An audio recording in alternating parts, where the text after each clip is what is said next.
तो दोस्तों, जिस समय आप ये मेरा वीडियो देख रहे हैं, मुझे ये उम्मीद है कि आप पहले मेरा जो वर्षफल वाला वीडियो है वो, जो 35 साला चक्र का वीडियो है वो, और जो महीना कुंडली का वीडियो है वो आप देख चुके होंगे लाल किताब में जो मैंने बनाए हैं, है ना। तो मैं आपको पहले जो है वो 35 साला चक्र के बारे में पढ़ा चुका हूँ, है ना। मैंने आपको 35 साला चक्र के बारे में बताया था, और मैंने आपको कन्वेंशनल बताया था कि एक तो वो लाल किताब जो लोग पढ़ते हैं पढ़ाते हैं वो एक शनि वाला क्रम लेके चलते हैं, और दूसरा जो है वो जन्म वक्त के ग्रह के अनुसार दशा निकलती है। तो 35 साला चक्र में क्या होता है दोस्तों कि हम जो है महादशा, एमडी, एडी, पीडी ये हम निकालते हैं। महादशा से हमें पता चलता है कि किसी विशेष समय में हमारे जीवन में कौन सा ग्रह एक्टिव है। 35 साला चक्र जो है ये हमें किसके बारे में बताता है कि ग्रह कौन सा एक्टिव है अभी हमारे जीवन में। महादशा वाला जो ग्रह होता है इसे हम D1 कुंडली में अपनी देखते हैं। अंतरदशा वाला जो ग्रह होता है इसे हम हमारा जो लाल किताब वर्षफल होता है उसके अनुसार देखते हैं। प्रत्यंतर दशा वाला ग्रह जो होता है इसे हम महीना कुंडली में देखते हैं। इसे हम कहाँ पर देखते हैं? महीना कुंडली में देखते हैं, है ना। तो 35 साला चक्र अगर हम बहुत साधारण तरीके से समझें तो हमारे जीवन में किसी विशेष समय पर कौन से ग्रह एक्टिव हैं उसके बारे में जानकारी देता है। महादशा, अंतरदशा, प्रत्यंतर दशा, ठीक है, सूक्ष्म दशा और प्राण दशा, इनके बारे में हमें जो है जानकारी 35 साला चक्र से मिल जाती है, ठीक है। दरमियाने ग्रहों का कंसेप्ट मैंने आपको पढ़ाया था। तो हम 35 साला चक्र पढ़ चुके हैं, वर्षफल पढ़ चुके हैं, महीना कुंडली पढ़ चुके हैं। अब ये मैं क्या बोल रहा हूँ आज आपसे कि हमें तो 36 साला चक्र भी पढ़ना है। मैं आपको बोल रहा हूँ कि हमें 36 साला चक्र जो है वो पढ़ना है आज। अब ये 36 साला चक्र क्या होता है? तो जैसे 35 साला चक्र हमें बताता है कि कौन सा ग्रह अभी एक्टिव है, 36 साला चक्र हमें बताता है कि वर्तमान में हमारे जीवन में भाव ऐसा कौन सा है जो कि अभी एक्टिव है। इस भाव में बैठे हुए ग्रह का हमें उपाय करना जरूरी है। अगर वो भाव खाली है तो फिर एक बेस कुंडली होती है 36 साला चक्र की, उसके अनुसार हमें उपाय करना जरूरी है। वर्षफल के उपाय आप करेंगे अपने लिए, आप महादशा का जो ग्रह चल रहा है 35 साला चक्र के अनुसार उसका उपाय करेंगे। महीना कुंडली के अनुसार यदि आप समस्या में हैं तो आप उपाय करेंगे, सावधानियों का उपयोग करेंगे। 36 साला चक्र आपको बताएगा कि कौन सा भाव आपका एक्टिव है, उस भाव का भी आपको जो है वो उपाय करना है। जो क्लाइंट आपके पास में आ रहा है उसको ये उपाय आपको करवाना है, ये आपकी नैतिक जिम्मेदारी बनती है, ठीक है। अब 36 साला चक्र मैं बोल रहा हूँ, है ना, मैं बोल रहा हूँ आपसे कि 36 साल का ये चक्र होता है। कुंडली में हमारे जो हैं वो 12 भाव होते हैं। मतलब एक चीज़ तो मुझे समझ में आ रही है कि यहाँ पर क्या होता है कि हर एक जो मेरा भाव है, अगर मैं 36 को डिवाइड करूँ 12 से, 36 को अगर मैं डिवाइड करता हूँ 12 से तो 3 आता है। मतलब कि हर एक जो मेरा भाव है ना वो 3 साल के लिए एक्टिव होता है, ठीक है। अब दोस्तों, जैसे वीडियो में अभी मैं आगे समझा रहा हूँ आप बिल्कुल वैसे ही समझते जाइएगा। मेरी कोशिश ये रहेगी कि आपको मतलब ये जो क्या सीक्वेंस है 36 साला चक्र का वो मैं अभी ही आपको याद करा दूं, ठीक है। तो उसे आप कैसे याद करेंगे? देखिए, 1 2 3 4 5 6, ओके। फिर इसके बाद में 7 8 9 और फिर 10 11 12। एक बार फिर से देखिएगा, 1 2 3 4 5 6 7 8 9 10 11 12, ठीक है। ये थोड़ा पेज हम यहाँ पे थोड़ा सीधा कर लें। एक बार और लिख रहा हूँ दोस्तों, है ना, ऐसा नहीं समझना कि टाइम पास कर रहा हूँ, याद होना चाहिए आपको। 1 2 3 4 5 6 7, 8, 9, 10, 11 और फिर ये 12। 1 से शुरू होगा, 9 पे ख़त्म होगा, ये चीज़ ध्यान रखिएगा। और ये सीक्वेंस मैंने आपको 3 बार लिख के बता दिया, तो आई होप कि याद हो जाएगा। अब इसी सीक्वेंस को हम ऐसे सीधे लिख लेते हैं, तो 1, 2, 3, फिर इसके बाद में 10, 11, 12, 10, 11, 12, फिर इसके बाद में 4, 5 और फिर 6 और फिर 7 और फिर 8 और फिर 9। ये जो मैंने चीज़ लिखी थी यही मैंने अभी आपको लिख के बता दी। पहला भाव जो है मेरे जीवन में वो पहले, दूसरे और तीसरे साल जो है वो एक्टिव होता है। दूसरा भाव जो है वो चौथे, पाँचवें और छठवें साल में एक्टिव होता है। तीसरा भाव जो है वो 7वें, 8वें और 9वें भाव में एक्टिव होता है, 9वें साल में एक्टिव होता है, सॉरी। 10वां भाव जो है वो 10वें, 11वें और 12वें भाव में एक्टिव होता है। 11वां भाव जो है वो 13, 14 और 15 इन सालों में एक्टिव होगा। 12वां भाव जो है वो 16, 17 और 18 में एक्टिव होगा। चौथा भाव जो है वो 19, 20 और 21 में एक्टिव होगा। ठीक है, फिर 5वां भाव जो है वो 22, 23 और 24 इन सालों में एक्टिव रहेगा। छठवां भाव जो है ना, अगर मैं वो 1 से 3 करके लिखवाता ना तो आपको थोड़ा डाउट हो सकता है, इसलिए मैं बिल्कुल डिटेल में बता रहा हूँ, है ना, कहीं से कहीं तक कोई डाउट आपको ना रहे। 25, 26 और फिर ये 27, फिर ये 28, फिर ये 29 और फिर ये 30, फिर ये 31, फिर ये 32 और फिर ये 33 और फिर ये 34, फिर ये 35, फिर ये 36, है ना।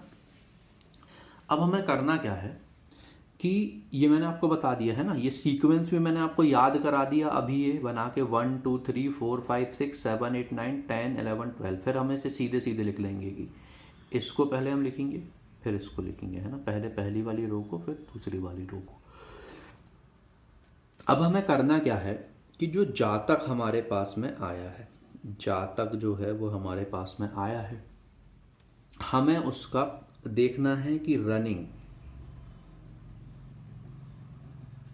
ईयर कौन सा है। रनिंग ईयर मतलब कि अभी एज में रनिंग ईयर कौन सा है। जैसे जातक जब हमारे पास में आया है तो वो 35 साल का हो चुका है और अभी उसका जो है वो 36वां वर्ष चल रहा है। अभी क्या है, 36वां वर्ष चल रहा है, मतलब कि हमने जो उसका वर्षफल बनाए हैं वो 36th ईयर के लिए बनाए हैं। इतनी चीज़ें अभी आपको क्लियर हो गई, ठीक है। अब हम क्या करेंगे, जातक के हमें वर्षफल की ज़रूरत पड़ेगी। वो वर्षफल भी कौन सा, जो उसका 36वें साल का वर्षफल होगा वो। और हम यहाँ पर चेक करेंगे कि 36 कहाँ पे आ रहा है। तो देखिए 34, 35, 36 यहाँ पर आ रहा है, मतलब उस समय जब जातक हमारे पास में आया है तो उसके जीवन का 9वां भाव जो है वो एक्टिव है। ठीक है, बहुत अच्छे से समझिएगा। अब मान लीजिए कि जो जातक है मेरा वो 22 साल का हो चुका है और जब वो मेरे पास में आया तो उसका 23वां साल चल रहा था, 23वां वर्ष उसका चल रहा था। तो इसी 23वें वर्ष का क्या करूँगा, मैं वर्षफल ले लूँगा, उसका वर्षफल बनाऊँगा। सॉफ्टवेयर है तो सॉफ्टवेयर से देख लूँगा। और जो 23 है मेरा, देखिए ये यहाँ पर आ रहा है, मतलब कि उसका कौन सा भाव एक्टिव है, 5वां भाव एक्टिव है। तो मैं उसके वर्षफल में खाना नंबर 5 में जो ग्रह बैठा होगा उसका उपाय करवाऊंगा ही। अगर मान लीजिए वो खाना नंबर 5 खाली होता है उस साल के वर्षफल में, तो फिर क्या कराना है वो मैं अभी आपको बताऊंगा। बिल्कुल आप निश्चिंत रहिए, है ना। अब आप ये बोलोगे कि इंसान 36 साल तक थोड़ी ना जीता है ना, वो तो 36 से ज़्यादा भी जीता है। तो या तो अब मैं आपको फिर से लिखवाऊँ कि 36 के बाद 37, 38, 39 यहाँ पे होगा, फिर 40, 41, 42 यहाँ पे होगा। ऐसे मैं नहीं करवा रहा। देखिए बहुत सिंपल सा कंसेप्ट है। जो भी व्यक्ति आपके पास में आया है उसकी रनिंग ईयर जो है, वर्तमान में जो उसका वर्ष चल रहा है आयु का, अगर वो 36 से ज़्यादा है या फिर 36 से क्या है वो बड़ा, अभी उसका जो ईयर चल रहा है यदि मान लीजिए वो 36 से बड़ा है। व्यक्ति जो मेरे पास में आया वो अभी 50 साल का है। 50 साल का है मतलब कि वो 49 का हो चुका है, 49 का हो चुका है और 50वां वर्ष अभी उसका जो है वो चल रहा है। तो मैं क्या करूँगा, इस 50 में से सिंपली 36 को घटा दूंगा। कितना आ जाएगा मेरे पास में, 14 आ जाएगा। तो अब मतलब मुझे जो है 14 साल के हिसाब से देखना है। तो 14 मेरा यहाँ पर आ रहा है, देखिए आप, मतलब कि 11, खाना नंबर 11 जो है, भाव 11 जो है वो अभी एक्टिव है और मुझे इसी भाव का उसको क्या करना है, उपाय करवाना है।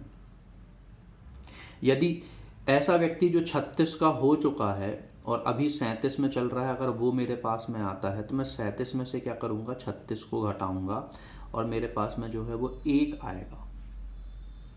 जो शेष मतलब जो मेरा आंसर जो है घटाने का वो क्या आएगा, 1 आएगा। तो अब मैं क्या करूँगा, पहले साल के हिसाब से, मतलब कि मैं उसका भाव नंबर 1 का उपाय, उसके जो 37वें वर्ष का वर्षफल है उसमें मैं उसे खाना नंबर 1 में बैठे हुए ग्रह का उपाय करवाऊंगा। यदि खाना नंबर 1 खाली है उस साल के वर्षफल में तो क्या करना है वो मैं अभी आपको बताऊंगा। तो दोस्तों ये ना मैंने पूरी रूपरेखा रख दी। 35 साला चक्र होता है, क्यों यूज़ करते हैं, 36 साला चक्र हमें बताता है कौन सा भाव एक्टिव है।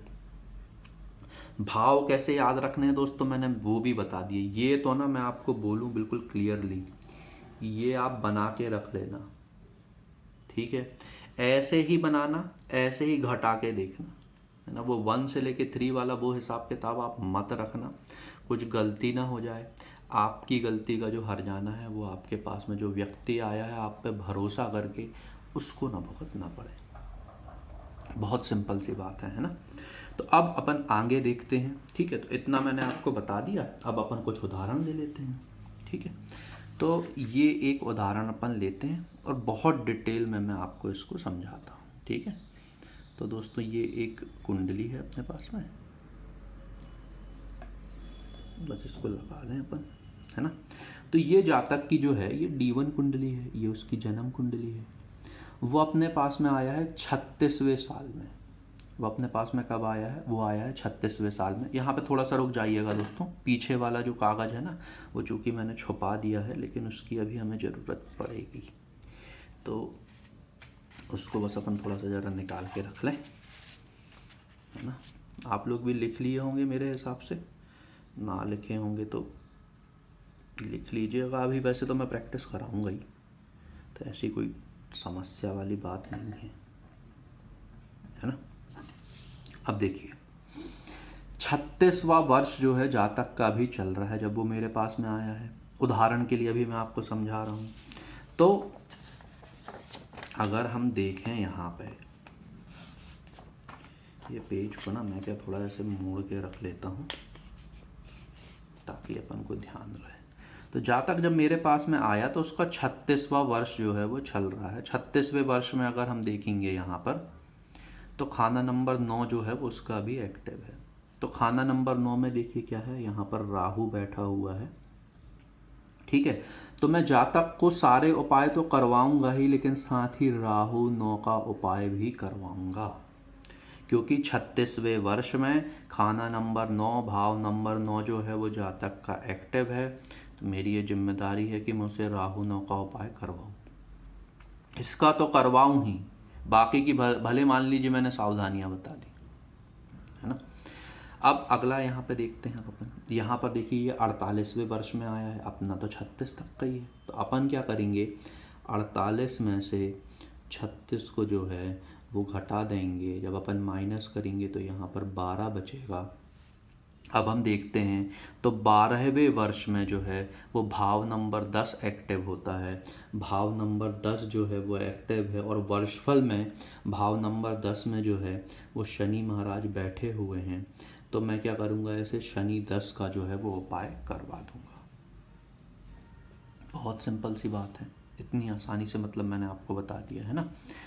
अब आगे अभी हम पहले कुछ और उदाहरण कर लेते हैं, है ना। अगर अभी किसी को समझ में नहीं आया तो मेरा मतलब ये मानना है कि आगे जो अभी हम उदाहरण कर रहे हैं उसमें तो आपको समझ में आ ही जाएगा।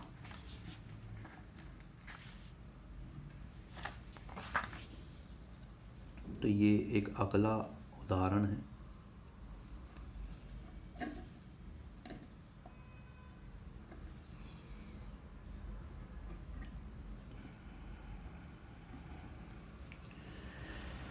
तो ये जातक की जो है ये D1 कुंडली है। मान लीजिए जातक मेरे पास में 23वें वर्ष में आता है, जब वो 22 का हो चुका है, 23वां साल जो है जातक का चल रहा है। यहाँ से हम देखते हैं तो 23वें वर्ष में जो है खाना नंबर 5 जो है वो उसका एक्टिव रहेगा। तो मैं क्या करूँगा, जातक को शुक्र 5 का उपाय करवा दूंगा। मान लीजिए फिर जातक, अब ये उदाहरण के लिए मैं आपको बता रहा हूँ कि वो 43 ईयर्स में भी मेरे पास में आता है, या अभी आप समझने के लिए देखिए कि मान लीजिए अगर वो 23वें वर्ष की जगह 43वें वर्ष में आता, तो ये तो 36 से आगे है, तो अपन क्या करेंगे 43 में से 36 जो है वो अपन घटा देंगे, 7 आ जाएगा अपने पास में। 7 जो है वो 3 पे है, देखिए 7वां वर्ष जो है वो तीसरे भाव पे है, तो मतलब मुझे उसे चंद्रमा 3 का उपाय करवाना ही है, मुझे उसे चंद्रमा 3 का उपाय जो है वो करवाना है। ठीक है, अब यहाँ पर ना एक चीज़ थोड़ी सी अभी अपन समझते हैं। अभी मैं आपको 2 उदाहरण और करवाऊंगा, बिल्कुल आप निश्चिंत रहिए। मान लीजिए कि जातक मेरे पास में किसी x वर्ष पर आया है, और वो x वर्ष जो है वो या तो 36 से कम है या फिर 36 से ज़्यादा है, तो मैंने उसमें से 36 घटा दिए हैं। अब 36 घटाने के बाद में जो मेरे पास में एक्चुअल वर्ष आ रहे हैं कि अभी मतलब कि इस टेबल के लिए 1 से 36 के बीच में जो मतलब मेरे ईयर आ रहे हैं, उसमें मान लीजिए कि ये कुंडली है या कोई भी एक कुंडली है। अभी समझिएगा मैं क्या समझाना चाह रहा हूँ। तो मान लीजिए कि ऐसी कोई कुंडली आती है मेरे पास में, और मुझे पता चलता है कि जो 4th भाव है, 4था भाव जो है वो अभी जातक का जो है वो एक्टिव है, लेकिन अब वर्षफल में तो यार 4थे भाव में कोई ग्रह बैठा ही नहीं है। 4थे भाव में चूंकि कोई ग्रह नहीं बैठा है, तो हम इस बेस कुंडली की मदद लेंगे। ये बेस कुंडली अभी आप लोग बना लीजिए, मैं रोका हूं थोड़ा सा, है ना, जल्दी से बनाइए, पॉज कर दीजिए यहाँ पर वीडियो को, और आप जो है मतलब ये बेस कुंडली जो है आप बना सकते हैं, है ना। पहले भाव में मंगल है, दूसरे में गुरु और शुक्र है, तीसरे में बुध और मंगल है, चौथे में चंद्रमा है, 5वें में सूर्य है, 6वें में बुध और केतु है, 7वें में शुक्र है, 8वें में मंगल और शनि है, 9वें में गुरु है, 10वें में शनि है, फिर इसके बाद में 11वें में गुरु और शनि है, और फिर 12वें में गुरु और राहु है। अब देखिए अभी तो क्या अपन समझ रहे हैं, और ऐसा है कि जो भाव आ रहा है वर्षफल में उस वाले भाव में कोई ग्रह बैठा हुआ है। अब वो खाली भी तो हो सकता है ना, हो सकता है कि उस वाले भाव में कोई ग्रह ना बैठा हो। जैसे मैं आपको यहाँ पे उदाहरण में बोल रहा हूँ, मान लीजिए उदाहरण के लिए समझिएगा कि यही कुंडली है, 4th भाव एक्टिव हो रहा है जब व्यक्ति हमारे पास में आया है। उदाहरण के लिए अभी मैं ये आपको बता रहा हूँ, अब यही कुंडली है, 4th भाव एक्टिव हो रहा, 4th भाव में तो ग्रह ही नहीं बैठा, तो हम चंद्रमा 4 का उपाय करवाएंगे व्यक्ति को, चंद्रमा 4 का उपाय करवाएंगे।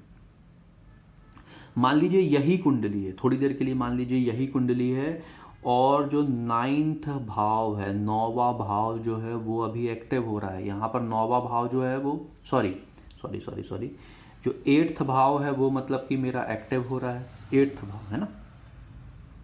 यहाँ पर 8th भाव खाली है, तो मैं क्या करूँगा, मैं उस साल जातक को मंगल 8 का उपाय भी करवाऊँगा और मैं शनि 8 का उपाय भी करवाऊँगा।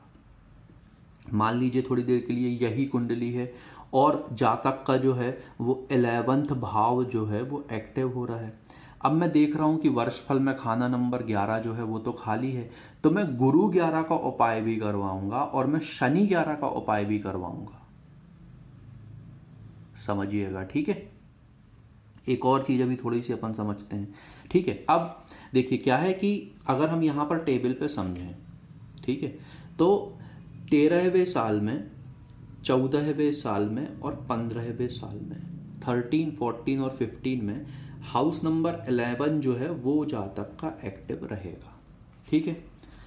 अब मान लीजिए 13 साल का जो वर्षफल है जातक का, उसमें यहाँ पर गुरु आ जाता है, यहाँ पर क्या होता है, जुपिटर गुरु जो है वो आ जाता है।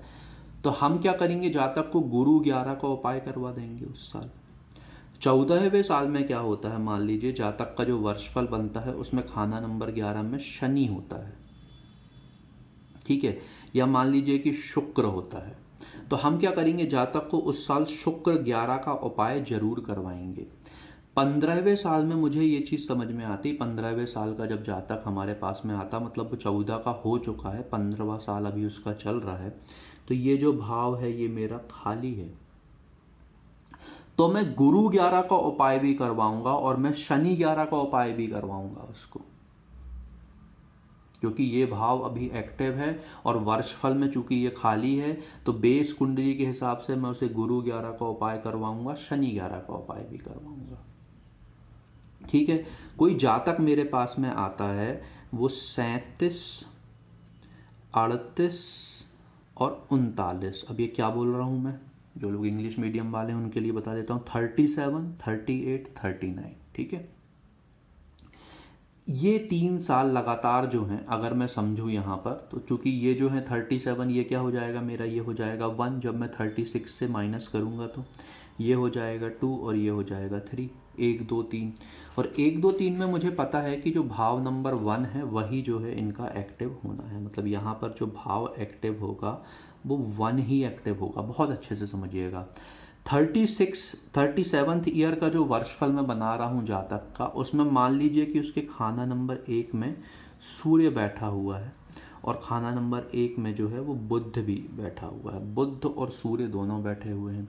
तो मैं सूर्य 1 का भी उपाय करवाऊंगा, मैं उसको बुध 1 का भी उपाय जो है वो करवाऊंगा, बुध 1 का उपाय मैं करवाऊंगा जातक को, सूर्य 1 का भी उपाय मैं करवाऊंगा। 38th ईयर में मुझे समझ में आता है कि वर्षफल में जो है ना खाना नंबर 1 जो है वो खाली है, तो मैं उसे मंगल 1 का उपाय करवाऊंगा। मैं क्या करूंगा, बेस कुंडली के अनुसार उसको मंगल 1 का उपाय करवाऊंगा। 39th ईयर में मुझे ये चीज़ समझ में आती है कि जातक को जो है लगन में जो है उस साल केतु आया है, लगन में चूंकि केतु आया है और भाव नंबर 1 ही एक्टिव है, तो मैं उसे केतु 1 का जो उपाय है वो करवाऊंगा। आई थिंक कि आपको चीज़ें समझ में अब आ गई हैं। फिर भी अभी हम 2 एग्जांपल्स और करेंगे, बिल्कुल भी चिंता करने की बात नहीं है दोस्तों, है ना, अपना काम है यहाँ पे आपको पढ़ाना, ठीक है। कमेंट सेक्शन में एक बार एक व्यक्ति ने, हमारे व्यूअर ने जो है पोस्ट कर दिया था कि उन्हें 36 ईयर साइकिल समझना है। उस टाइम पे मैंने ही नहीं पढ़ा था, पहले पढ़ा, उसके बाद में फिर जब पढ़ लिया अच्छे से समझ में आ गया, फिर अब आज जो है मतलब वीडियो बना रहा हूँ। ये हमारी D1 कुंडली है, ठीक है, 32वें साल का ये वर्षफल है। यहाँ पर अब हम देखते हैं, तो 32वां साल जो है वो खाना नंबर 8 जो है मेरा वहाँ पर एक्टिव है। यहाँ पर मेरा 8th हाउस जो है वो एक्टिव है। 8th हाउस में चूँकि मंगल जो है वो बैठा हुआ है, तो मैं क्या करूँगा, मंगल 8 का उपाय करूँगा। यहाँ पर जातक को मैं बोलूँगा कि मंगल 8 का उपाय तो करना ही है, ठीक है। 41वें वर्ष में आया है व्यक्ति, 41 में से अपन 36 को क्या करेंगे, घटा देंगे, तो यहाँ पर 5 आ जाएगा। टेबल अपन बनाकर रखे हुए, 5 मतलब कि हाउस नंबर 2, मतलब 5 मतलब कि खाना नंबर 2 जो है वो एक्टिव। अब खाना नंबर 2 में तो कोई ग्रह नहीं बैठा है, देखिए खाना नंबर 2 चूँकि यहाँ पर खाली है, यहाँ पर कोई भी ग्रह नहीं बैठा है, तो मैं क्या करूँगा, मैं जातक को गुरु 2 का उपाय भी करवाऊँगा और मैं जातक को जो है वो शुक्र 2 का उपाय भी करवाऊँगा। गुरु 2 का उपाय भी होगा दोस्तों, शुक्र 2 का उपाय भी होगा। क्यों? क्योंकि वर्षफल के हिसाब से जो है, जो मेरा भाव एक्टिव है, वर्षफल के हिसाब से जो मेरा भाव एक्टिव है, उस भाव में, उस वर्षफल में कोई भी ग्रह नहीं बैठा है। तो हम बेस कुंडली में देखेंगे, बेस कुंडली में खाना नंबर 2 में चूँकि गुरु और शुक्र लिखा हुआ है, तो मैं गुरु 2 का उपाय भी करवाऊंगा, मैं शुक्र 2 का उपाय भी करवाऊंगा। इनकी सावधानियां भी मैं बताऊंगा जातक को, है ना, ये चीज़ आप ध्यान रखिएगा।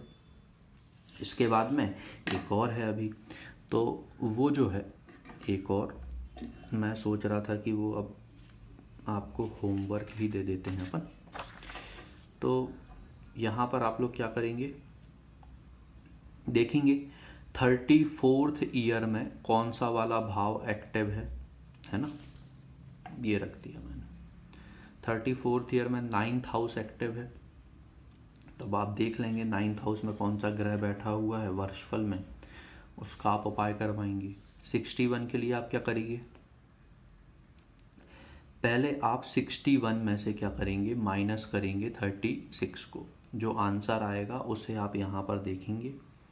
फिर आप देखेंगे कि कौन सा भाव एक्टिव है, उस वाले भाव को आप यहाँ पर चेक करेंगे, उस भाव में जो ग्रह बैठा है उसका आप उपाय कराएंगे। यदि मान लीजिए वो भाव जो है वो एम्प्टी है, तो फिर आप ये बेस कुंडली ले लेंगे और फिर इस बेस कुंडली में उस भाव में जो ग्रह लिखा होगा या फिर एक से ज़्यादा जो ग्रह लिखे होंगे उनका आप उपाय कराएंगे। तो दोस्तों ये पूरा का पूरा जो है हमारा कंसेप्ट है, ठीक है, 36 साला चक्र का। अब आप ये बोलोगे कि बता तो दिए कि मतलब 36 साला चक्र क्या होता है और किस भाव का उपाय करना है ना, ये सारी चीज़ें तो मैंने आपको बता दी पूरा, मतलब मैथमेटिकल फॉर्म में जो है जोड़ घटा के सारी चीज़ें करके मैंने आपको बता दी। लेकिन अब उपाय कौन से करने हैं ये तो बताओ, ये तो आधा अधूरा नॉलेज हो गया कि बोल रहे हो राहु 9 का उपाय करना है, उपाय क्या करना है वो तो बता दो। ये है दोस्तों, है ना, 150 या 160 रुपये की आती है लाल डायरी। आप बोल रहे हो कि राहु 9 का उपाय बताओ, तो राहु 9 का उपाय जो है ये लिखा है, बहुत डिटेल में लिखा हुआ है। ये राहु 9 में नीच का हो जाता है, ये उपाय जो है लिखे हुए हैं, इनमें से आप कोई एक उपाय कोई 2 उपाय जो हैं आप कर सकते हैं। बेसिक के हिसाब से यही उपाय जो है वो ज़रूरी है। आप मेरे से बोलते हो कि आपको शुक्राचार का उपाय चाहिए, तो शुक्राचार का जो उपाय है वो यहाँ पर लिखा हुआ है, ठीक है। तो आप दोस्तों जो भी लाल किताब अभ्यासक है, देखिए ये 150 MRP की है, तो आपको इतने में ही मिल जाएगी, ऑनलाइन आप देख लीजिएगा। तो जो आप लोग, मतलब मैं आपके लिए नहीं बोलूँगा यार, लेकिन जो लोग लाल किताब सीख रहे होते हैं ना, वो बोलते हैं कि उपाय बताओ उपाय बताओ। तो जब आप लाल किताब ग्रामर वगैरह पूरी सीख लेते हैं ना, तो उस समय फिर आपको ये समझ में आता है कि कौन सा उपाय करवाना है कौन सा नहीं करवाना है, कहाँ पर हमें उपाय की ज़रूरत है, कहाँ पर सावधानी की ज़रूरत है ना। Prevention is better than cure, अगर अपन सावधानी रख लेंगे तो वो ज़्यादा अच्छा है। तो ये लाल डायरी आपके पास में होनी ही चाहिए। मैं बिल्कुल प्रमोट नहीं कर रहा दोस्तों, है ना, कि ऐसा नहीं कि मैंने इनसे पैसे लिए हैं और फिर मतलब मैं ये वीडियो बना रहा हूँ प्रमोट करने के लिए। लेकिन ये बुक बहुत अच्छी है ना, छोटी सी किताब है सबसे पहले तो, लेकिन जो अपन बोलते हैं ना गागर में सागर भरना, तो वो मतलब इस किताब में है। उपाय से संबंधित आपको कोई प्रॉब्लम नहीं आएगी। जो मेरा वर्षफल वाला वीडियो देखे हैं तो देखिए, है ना, वर्षफल बनाने की टेबल भी जो है इसमें दी हुई है, ठीक है, कौन से वर्ष पे कैसे आपको टेबल बनानी है, सारी की सारी जानकारी इसमें दी हुई है। आखिरी में भी कुछ बहुत जानकारी, अच्छी जानकारियाँ दी हुई हैं, है ना। तो ये पुस्तक जो है मतलब it is a must book for you. ये किताब तो आपके पास में होनी ही चाहिए। पंडित कृष्ण अशांत जी की जो है लाल किताब व्याकरण पृष्ठभूमि एवं व्याख्या, वो किताब भी आपके पास में होनी चाहिए। लाल किताब अभ्यासक जो हैं हमारे, उनके पास में, है ना। तो दोस्तों ये जानकारियों के साथ ना आज के वीडियो को हम यहाँ पर एंड करते हैं। वीडियो को लाइक ज़रूर करिएगा दोस्तों, है ना। देखिए मुझे आपको वीडियो पसंद आ रहा है या नहीं ये मुझे कैसे पता चलेगा, कोई फीडबैक सिस्टम होगा। फीडबैक सिस्टम यही है कि अगर आप लाइक करेंगे तो मुझे लगेगा कि वीडियो आपको पसंद आया है ना। चैनल पर अगर आप नए हैं तो चैनल को सब्सक्राइब ज़रूर कर लीजिए, है ना। सब्सक्राइब आप कर लेंगे तो चैनल क्या है उससे ग्रो होगा तो मुझे भी थोड़ा मोटिवेशन मिलेगा और वीडियो बनाने के लिए, ठीक है। तो दोस्तों मिलते हैं आपसे अगले किसी वीडियो में, तब तक के लिए नमस्कार।